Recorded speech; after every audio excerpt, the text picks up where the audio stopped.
Assalamualaikum warahmatullahi wabarakatuh. Di video kali ini saya akan menjawab pertanyaan tugas yang kelima kali ini. Pertanyaannya yang pertama yaitu coba peragakan dialog dengan menggunakan 4 HVK, 5 HVS, terus 4 HVS, D4 HVS, dan D5 HVS. Nah, di sini saya akan bersimulasi ya. Assalamualaikum warahmatullahi wabarakatuh. Hai Kakak Raffi. Kakak Raffi datang ke Bimba, semangat sekali nih. Udah MANDI belum nih? Oh, udah MANDI. Iya. Oh, udah mandi. Terus tadi MANDI-nya sikat GIGI enggak? Oh iya, pantesan udah sikat GIGI, udah sikat gigi, jadi udah bersih, udah semangat, udah ceria tuh. Terus sebelum ke Bimba udah minum SU belum? Oh, SU-nya rasa MADU apa rasa coklat? Rasa MADU, madu. Terus kesininya dianterin sama MA apa PA? Dianterin sama MA. Oh iya. Nah, Kakak Raffi suka nggak sih dibacain BUKU sama mama kalau di rumah? Iya, suka ya, sering banget ya MA bacain BUKU. Mama bacain buku apa? Oh, buku cerita. Buku cerita. Oh iya. Terus Kakak Raffi udah makan belum? Oh, makan pakai apa? Oh, TELOR, telur, telur. Oh, makan pakai telur. Terus tadi MANDI-nya sama mama apa MANDI sendiri? Masih mandi sama mama. Iya, ntar kalau udah gede belajar MANDI mandi sendiri ya. Oke. Nah, itu untuk simulasi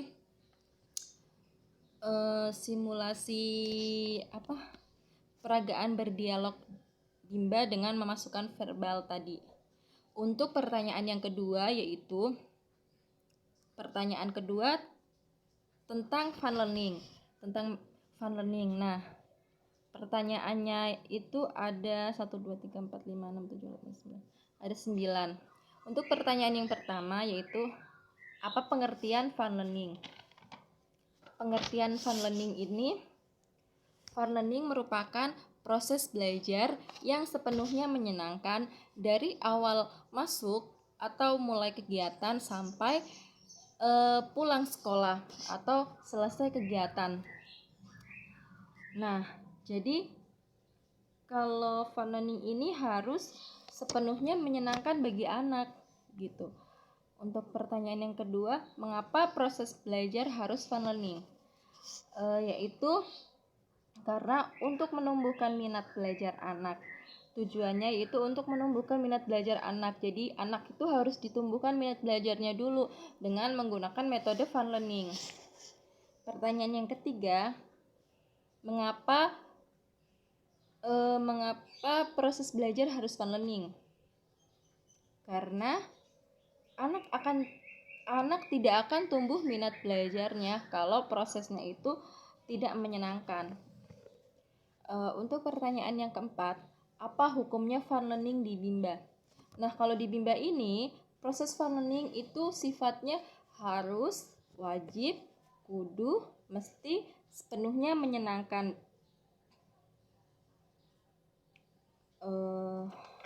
Pertanyaan yang kelima, siapakah yang harus merasakan funneling? Yang harus merasakan funneling yaitu anak murid yang harus merasakannya. Karena agar dapat mencapai funneling, maka anak itu harus ditumbuhkan terlebih dahulu minat belajarnya. Pertanyaan yang ke-6, siapakah yang harus menciptakan funneling?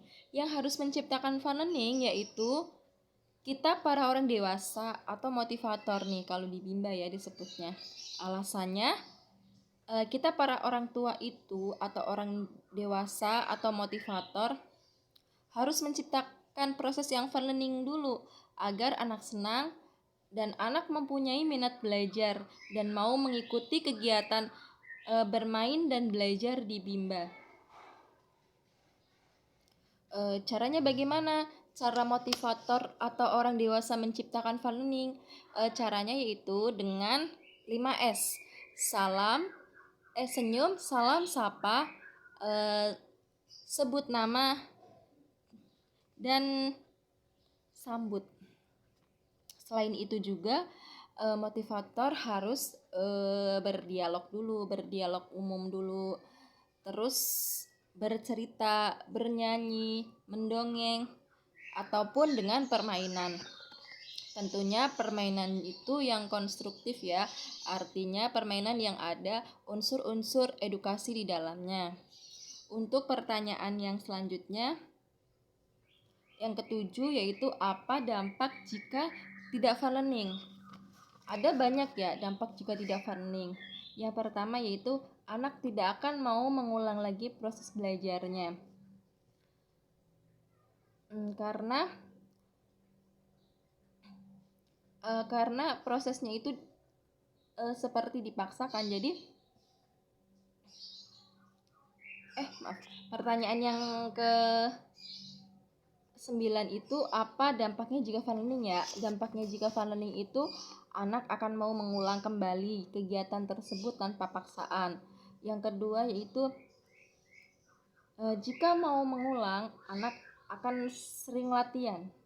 Nah, jika anak sering latihan, maka anak akan semakin siap dan anak akan semakin mampu dan terampil. Untuk pertanyaan yang selanjutnya, yang apa dampak jika tidak menggunakan funneling? Dampak jika tidak menggunakan funneling yaitu anak akan merasa malas belajar. Karena apa? Karena belajar itu menjadi sesuatu yang beban. Nah, yang kedua yaitu anak akan terpaksa belajar. Jadi karena hal itu terpaksa, anak akan lebih cepat bosan dan anak tidak akan mau mengulangnya lagi. Yang ketiga yaitu anak akan lebih suka bermain game daripada belajar sehingga akan malas belajarnya. Terus juga anak akan menjadi generasi malas belajar seperti itu.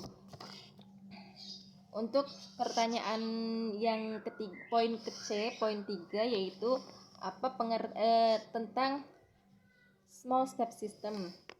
Nah, apa nih pengertian dari small step system? Pengertian dari small step system sendiri yaitu adalah proses belajar yang dilakukan secara bertahap sesuai dengan kemampuan dan kemauan anak. Selanjutnya yang kedua yaitu kenapa sih harus small step system? Alasannya karena tidak akan funneling jika prosesnya tidak small step system. Yang ketiga yaitu apa tujuan dari small step system? Yaitu untuk mencapai proses belajar yang 100% menyenangkan atau fun learning. Yang keempat, bagaimana cara motivator menerapkan small step system? Cara menerapkan small step system yaitu dengan individual system. Nah, dengan individual system itu bisa dengan berbagai cara ya, yang seperti evaluasi afeksi anak, terus dengan mengenali karakter anak, dengan mengenali kesukaan anak, dan juga dengan mengenali kemampuan anak. Nah, untuk pertanyaan yang keenam yaitu apa yang terjadi jika proses belajarnya small step system? Jawabannya yaitu proses belajar menjadi menyenangkan. Karena proses belajar menjadi menyenangkan, anak akan mau mengulang. Maka anak akan menjadi semakin mampu dan terampil. Dan anak akan menjadi semakin siap. Untuk pertanyaan ketujuh yaitu apa yang terjadi bila tidak small step system?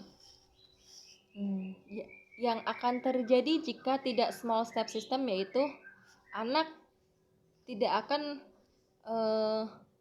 mau mengulang lagi apa yang telah diajarkan. Jadi kalau tidak small step system itu nanti